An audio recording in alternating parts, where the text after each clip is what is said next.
Welcome. I'm Elinor Silverstein, and today I'm here with Brenda Sorkin, who's going to be teaching a 1 hour awareness through movement class at our upcoming Feldenkrais Guild of North America Conference 2025. And the unusual title of her workshop is Living a Vibrant Life, the Feldenkrais Method and Vibration. Tell us about that. Yes, I think vibration is so important in our work.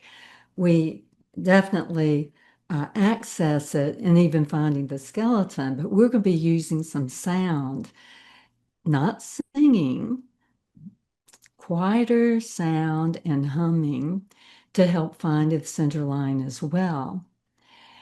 I've used it so often in my practice now to help people with TMJ or they've had oral surgeries. I'm really looking at how it can help our hearing and our eyesight, all the way down to our pelvic floor, that vibration that we create with the sound.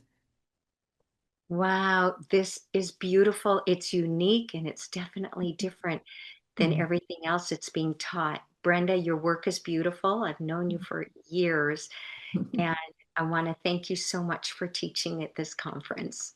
Oh, well, thank you for having me here.